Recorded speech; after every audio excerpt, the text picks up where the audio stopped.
Entertainment Studios in Atlanta, Georgia, it's the All Good Now Show with your host, Deborah Johnson, and special guest, Minister Carol Hicks.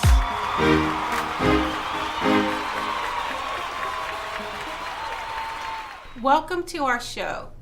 Today we are honoring an individual who was part of the Civil Rights Movement in celebration of Black history. My name is Deborah Johnson, and you're watching It's All Good Now. My esteemed guest today is Minister Carol Hicks. Minister Hicks is founder and CEO of New Beginnings Ministries. New Beginnings Ministries help the lost have a new beginning. Her account of the Civil Rights Movement is both riveting, and she also experienced a lot of agony, but also triumph. Without further ado, let's welcome Minister Carol Hicks.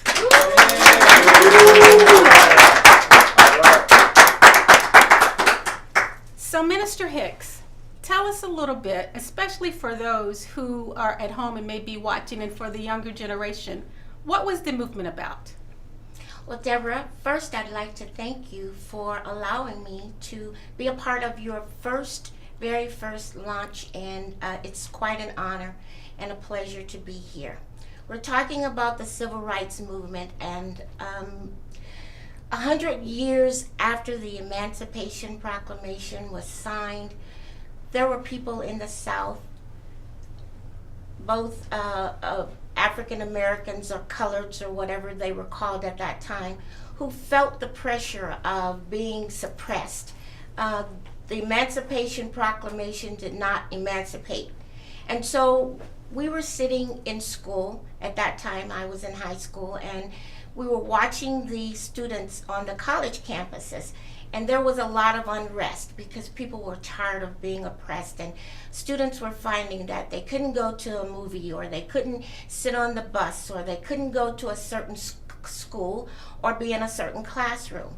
So as a high schooler, we began to watch the college students and the unrest that was going on all over the country. So at my high school, we decided that we wanted to be a part of that movement. And the Civil Rights Movement really began back in the 1800s, and we tend to forget about that.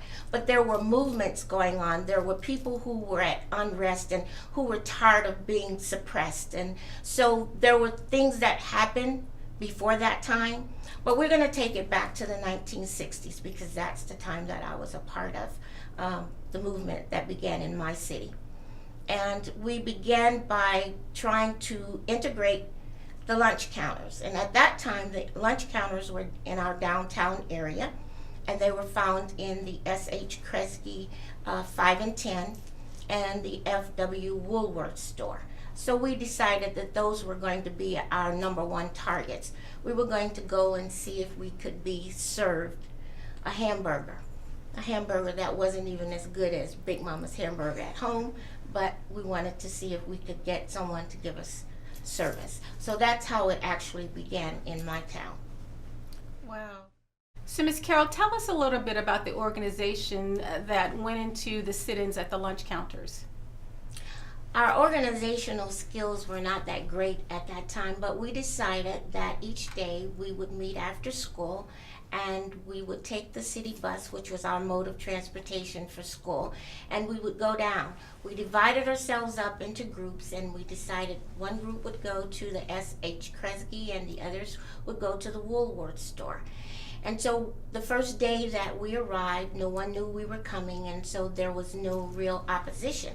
We divided up into our groups and went into our various stores, and once inside, we found the opposition. Patrons who were already there, the clerks who worked behind the counters, all let us know that we could not be served at those counters, that they would not serve us, and that we needed to leave and just be about our way. And so we stayed there for a little while, and then we decided to go back out because we determined that we would meet at a certain time. So we continued to try to sit on the counter seats, but we were shoved away, pushed off, and so then we decided to meet our group outside. Once we were outside, we just kind of talked about what had happened at each venue, and then we decided to go home. The second day we met after school, and boarded the buses and went downtown. They already had noticed that we were coming. They were waiting. So once we arrived there and we started to depart the buses, we found a great crowd there, mostly big, burly Caucasian men, but some Caucasian women on the side who simply said, called us the N-word and told us that we needed to go home. So as we departed the buses, then the men would just reach down deep in heart and spit on us. So because we'd had the training, we just let that go, and we departed the buses and divided up and went into our respective stores. Once again, that day we were met with a little bit more opposition. The store manager came over and told us that we had to leave the store and that we were not going to be served. The people behind the counter put signs on the counter saying that they were closed. Mind you, there were already patrons there who were eating, so we knew they weren't closed. So we continued to try and sit on an empty stool, and we were shoved down and shoved out on the floor, and we would just get up. And mostly the young men would try to take the seats so that if there was any shoving or anything, that they would take the brunt of that. And then after that second day, we left. The third day, things got pretty intense, and when we arrived, there was a bigger crowd of people that were in opposition. So we once again went into the stores, and we were able to board some of the stools. They had little round counter stools, and we were able to take some seats. And there were men who came behind us and just took us by the shoulders and slammed us to the floor. And so we would just get up and get back, and of course they called us the N-word and wanted to know why we wanted to be there. So it escalated from day one through the fourth day. The fourth day we decided not to go, and we met that Friday, and that was the day that the dogs were there. They had the fire department, the police department, and they brought the dogs. Mr. Carroll, we've talked a little bit about the organization at the lunch counters, and we've all seen the pictures of the dogs and the hosing down of the people. Did you have any of those experiences during the movement? I did, Deborah. On the fourth day, we decided not to go to the counter. We just wanted to reorganize and talk about the events the first 3 days. And then the last day, that Friday that we went down, we found that the police department was there, the fire department was there. They also brought in the canine unit. So we proceeded to our prospective places and went into to try and take seats once again at the counters. This time we were met with opposition from the manager of the store. The counters were closed, or they had signs up when we walked in saying the counters were closed, and then the dogs were there. So they asked us to leave, and we each took a place behind a seat, and we were going to sit there. And as we would sit down, someone would immediately shove us to the floor, and then they let the dogs loose, and the dogs began to chase us and go, and we ended up running out of the stores and down the street, and then you see this group of people just coming from everywhere, watching us like we were some movie or something, or this was some Hunger Games as you would know it now, and the dogs were behind us. And so today I carry a scar on my right leg where one of the dogs managed to take a plug out of my leg. Several people were bitten by the dogs at that time, and then they turned the hoses on us. And I don't know if you've ever experienced, probably not, but the force of the water coming from the hoses on the fire truck, there's so much pressure there, and we were taught to drop and to roll, and so we assumed those positions. Well, that was a good thing that we knew that, because as they hosed us, we were being hosed down like a piece of trash down the street. So the hoses would they would turn the hoses on us, and of course the force of it would push us. And then I think a couple of the young men just really had about all that they could take. And so they start to retaliate, and then a fight broke out, and that particular day was pretty disastrous, because there was fighting, there was dog biting, there was the hosing down the streets. So they hosed us from the downtown area through an area that was called East 9th Street. That was actually where most of the African American businesses were located. So they just hosed us to that area. Where did you grow up, Miss Carol? In Chattanooga, Tennessee. Okay. So what was it that made you persist? What was it that occurred or that happened that made you not retaliate or want to just give up the fight? What made me not want to give up the fight? Because I felt that there was something that we could gain if we had unity, and we all wanted to be treated just as a human being. We wanted to be able, we could go to the downtown area, we could spend our money, and we could shop.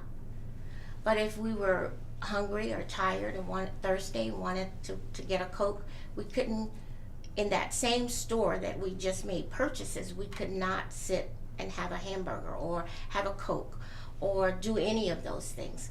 We couldn't go to the movie theaters, except we had two quote unquote colored movie theaters. The movie theater that was in the downtown area was white only. You couldn't drink from the fountains unless you used the colored side. And so we wanted change. We were just tired of being treated like second class or even less than second class citizens. And so the young people at that time, the unrest, as they said, was in us, came from just being treated unfairly. And we wanted to do something about that. Yeah. So we know the March on Washington occurred in 1963. Were you there at the march? I was at that march, and on the at that time we spent the night on the mall there, the mall area, in sleeping bags, blankets, whatever, because we couldn't get hotel rooms.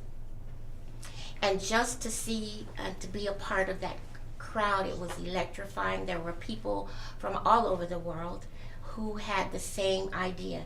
They wanted justice. They wanted to have equality. And there was love, there was lots of ideas back and forth, and it was just a time that it's really hard to describe, but it was electrifying. So, Ms. Carroll, in 1963, we know that's when the March on Washington occurred. Can you tell us a little bit about what that day and what it meant to you? Deborah, it was a day that I will never forget. It was a most electrifying day. We arrived, I had just graduated the year before from high school, but then I got with some friends and we decided that we were going to the march when we found out that it was happening. When we arrived in Washington, we couldn't get a hotel room, and so we bunked out on the mall. And we slept in sleeping bags and blankets, and we all kind of huddled up together. It was very cold, but we decided we had to be there. And there were people from all over the world who wanted peace, who wanted change, who wanted equality. And so it was just a very historical day. And for Dr. King, he didn't even really plan that I had a dream speech. It came about in a very strange kind of way. But listening to the words and listening to what he had to say, he had a dream. He had a dream for people all over, not just colored people, but for white people, for Asian people, for people. His dream was for his children to come up in a world when they would not be looked down upon because of the color of their skin, but that they would be judged by the inward part, their integrity, their intelligence. And I stood there in that crowd. I was way back at that time on the mall, but I stood there in that crowd and I looked around at the people and their faces, and everyone there was in agreement to what he was saying and the peace that they wanted and the unity and the equality that he was speaking of. And so you would really have to be there to really know, but I Had a Dream speech, the most magnificent, I won't say unscripted, I guess it was scripted in his head, messages that I had ever encountered.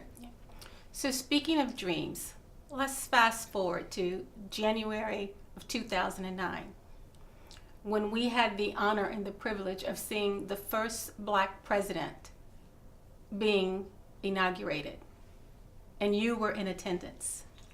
So tell us, Ms. Carol, from everything that you went through, not being able to vote and being there in 1963 to see Dr. Martin Luther King deliver that riveting speech, and now you're at the inauguration. Tell us what you're feeling on that day. In 1963, the I Had a Dream speech. In 1965, we had voting rights. In 2009, January, I walked on that same mall that I had walked on in 1963, this time with an invitation from the president to attend the inauguration. When I think of it now, just speaking of it, I'm overwhelmed because I never thought that I would experience the day when we would have an African American president. And here I find myself looking at this very tall, intelligent, strong man who was going to be the president of the United States. Somehow, I had a feeling that we had arrived, but there was so much pride.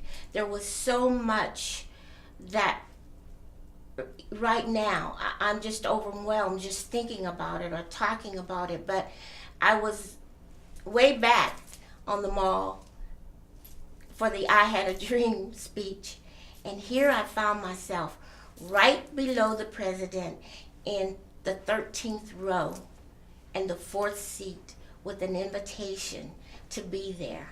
And I just can't tell you what pride I felt, and I still feel pride in our president.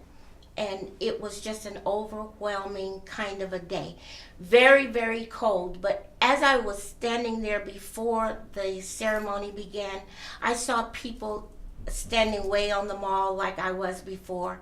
They were sharing blankets. They were sharing hot chocolate or coffee. They were holding each other because it was a very cold day. It was very, very cold. And so there, once again, I saw unity in people of all colors, all shapes and sizes from all over the world.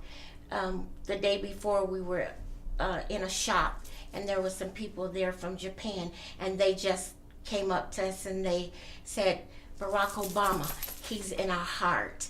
And I just had tears. But when I first walked on the mall, the very first day that I arrived there on a Wednesday, I just broke down in tears, and I fell on my knees and I began to thank God for what had happened. But I couldn't believe that once again I was on that same mall, but for a whole entirely different purpose.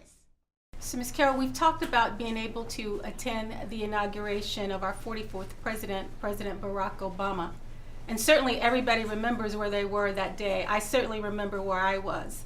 And I remember having the privilege of having you come back and telling the stories and just being there and being able to have an experience that something did come out of your agony and your pain. We only get 1 month to celebrate Black history, but our legacy should be celebrated every day that we live. So what are some of the things you think that we can do as a people and as a nation to continue the legacy? Deborah, I'm glad you brought that up because we get so many excuses as a people. First of all, Black History Month, that's kind of an insult. We have such a rich history, and we need to learn that history because there is and has been a plan to keep us from knowing who we are, who we really are. There are things inside of us that have been inbred and birthed in us, and God gave us gifts. We're very talented. We can take nothing and make something out of it. Our survival skills are at the top. And so we need to learn who we are as a people so that we can be proud of who we are.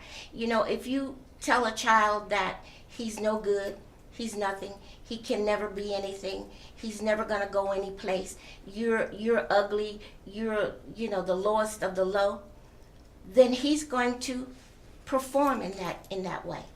And he's going to be the lowest of the low. He's never going to think good of himself. He's never going to think that he can go outside of where he is. But if you tell that child that you're beautiful, you're wonderful, you're smart, you can do anything that you want to do. When I was a little girl, my mom used to stand me in the mirror, and she would say, "You're a beautiful Black girl. You can go anywhere you want to go. You can do anything you want to do." And that really wasn't the truth at that time, but she fed that to me. She gave me ballet lessons. She gave me tap dancing lessons. I played piano.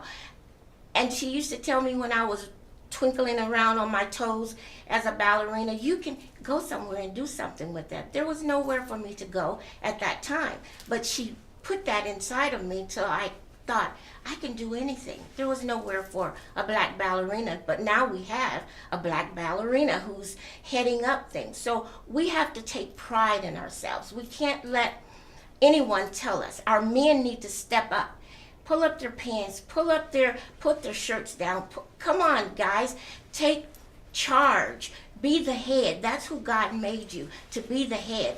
Teach your children so that they come up, that they can be entrepreneurs. They can have their own. They don't have to work for someone. You see, so that plan that was hatched years ago to make the colored or the Negro feel that he was nothing, so we can turn that around. We can throw that out. We can make them see, because someone said there would never be a Black president, but we have an African American president. I read something the other day that said, he who is good at making excuses is seldom good for anything else. So we don't want to make excuses. We want to use what we have. We have God-given talents. Teach your children. Teach your children about their history. They don't know it. They don't know past Dr. Martin Luther King. There were many, many soldiers in the fight for our civil rights. So we need to do that. We need to not let anybody take our manhood. Just be proud of who we are. And there are lots of things that we can do for ourselves. We don't need someone to give us a handout. We don't want that. Yeah. But that's what we've been taught. Yes. So we know, Ms. Carroll, that a lot of our young people don't see the importance of being a registered voter. And even if you believe in a particular party or an affiliation or a candidate or not, from your point of view, everything that you've gone through, why is it important that young people become registered voters? Listen, remember, it's only been 50-some years that we had the right to vote. And now, if you look at TV, you listen to the radio, you see that, once again, they're trying to take our voting privileges away, because that vote gives us a voice. I'm not saying you have to be a member of any party. I take a look at candidates and what they stand for and what they've done and what they say they're going to do, and not so much what they say they're going to do. What have they done? What are their principles? What's your platform? What are you giving me that I can say, okay, you've got my vote? Your vote is precious. My grandmother had to go and guess the number of beans in a jar to be able to vote. She had to guess jelly beans or whatever that man said in order for her to be able to vote. It was very precious. She died at 104, and you couldn't be around her if you didn't vote. Your vote is your voice. And so don't let it go to waste. We need that. Yeah. I remember growing up, and even when my mother was alive, one of the things that we had to do was vote. So there were a lot of things that you could miss, but you could not miss voting day. Ms. Carol, it's been such a pleasure to have you on the show today and to be able to speak with you. But if there is one message that you could leave for the young people, the generation that's coming behind us, what would that be? Young people, listen to me. Believe in yourself. Believe that you are somebody, that you can do something. Nobody else can do this for us. We have to do it for ourselves. And I want to just read you something so that I don't get it confused, something that Dr. King said, and he said, no document can do this for us. No Lincoln Emancipation Proclamation can do this for us. No Kennedy or Johnson Civil Rights Bill can do this for us. If the Negro is to be free, he must move down into the inner resources of his own soul and sign with the pen and ink of self-assertive manhood his own Emancipation Proclamation. Sign your own Emancipation Proclamation. You've heard her story. It's been riveting. She's gone through agony. She's been through defeat, but she's also been through triumph. But as we can see, something good that did come out of things that were horrible. So young people, it can be good, and it is all good now.